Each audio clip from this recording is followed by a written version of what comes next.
Rev up your engines!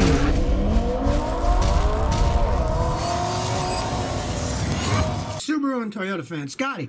I'm planning to buy a 1993 Toyota Crown Royal Saloon. Is it good for daily driving? Those were great vehicles. Back in 1993. Now you're talking about 27-year-old car. I don't advise anybody to buy a 27-year-old car for daily driving. Too many things can go wrong.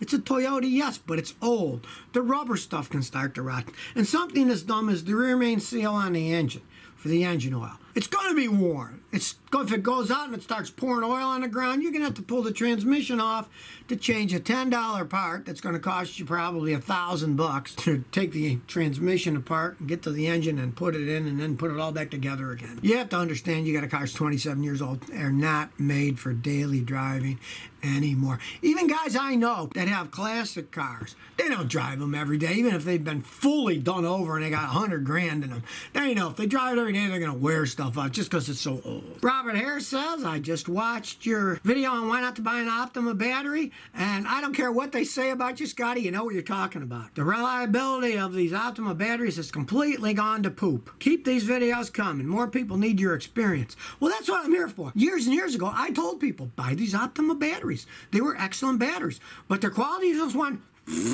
They moved their factory to Mexico, fired all the Americans. The most evil thing of all. They go down to Mexico so they can make them cheaper, but now the prices today are more than twice what they were 15 years ago. So they doubled their prices, and the quality's gone downhill. And when I see stuff like that, I love telling people about it because I used to be so mad. I saw all these problems, things that were made wrong, and I tell the customer, but that's one person. Now I can tell millions of people. So when you have problems, make sure you tell me about them, and I can talk about them too. And then maybe either you won't buy it, or eventually these companies will have to build them better, or they'll go out of business. Because ultimately, if you don't buy a corporation's products, they will go out of business. They're just there to sell things, and if they don't sell them, they go out of business. Cuban Skilo says Scotty's wrong here when he says Dodge quality went down since Fiat stepped in.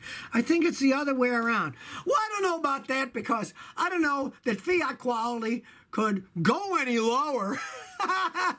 And yeah, the Dodge quality wasn't that great either. I mean, that's sort of like which came first, the chicken and the egg. You know, you got a point there. Because Chrysler quality has always been, and Fiat quality has always been. So it's like a downhill merger of two crappy companies. Seeing how low can they go? Lower and lower. Fiat and Chrysler, boy, they're making the bar go lower and lower. I'll say that. Forerunner Blues. How can I keep rodents from chewing wires in my engine? Do those ultrasonic devices that run off the battery work? Yeah, I've even got a video on that. They do actually work, but you got to buy the good ones that are 2 frequencies. Because originally they were 1 frequency. It's ultrasonic sound that we can't hear, but the rodents can. I even kind of wondered, did these things really do anything? I've got a Marksman, which is an ultrasonic listening kit for listening to wheel bearings and stuff. And it picks up an ultrasonic sound. So when I got that, I put it on and I put it next to one of these things. And yeah, it would go, whee! And you'd hear the sound, so the rats hear that and don't like it. But from what I've researched, the rats get used to whee! And they just ignore it, right?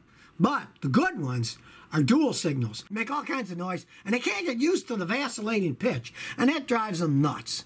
I actually have them inside the walls of my house. This old pier and beam house, we used to get rats in the winter, and we'd hear them behind our bedpost, inside the wall, scratching away, and when they had babies, you'd hear them a little squeaking and everything. We'd pound on the walls in the middle of the night. They'd shut up for a while, but then they'd come back. I stuck the noise ones, the ones that go wee-oo, wee-oo, put the plaster over and painted it. Guess what? They all ran away and never came back. We don't get that noise anymore. It really does work. So you can get one of those. Gus in, hey, Scotty, are you the Back to Future professor? Because you're freaking knowledgeable. Love your videos. Well, no, I am not, but I actually was once a professor at the University of Illinois. I was writing my PhD there. My wife always laughed. She said, gee, I thought you were going to be a doctor. Now you're just a mechanic fixing things. Well, it's kind of funny. People always say, grease monkey, what is a stupid mechanic now? My grandfather's a mechanic too. Now, he wasn't educated. He was a country boy. He grew up in the country, but he was very smart. Now, he was a very good contract bridge player, the card game. And he had no training in that. He just picked up on it. Don't think that mechanics are stupid people. And these days, now a lot of them like, they don't want to be known as mechanics. We're technicians. Well, I want to be known as a mechanic. It's a cooler name anyways. Technician, that's too nerdy.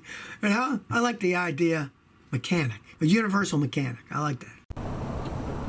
So if you never want to miss another one of my new car repair videos, remember to ring that bell.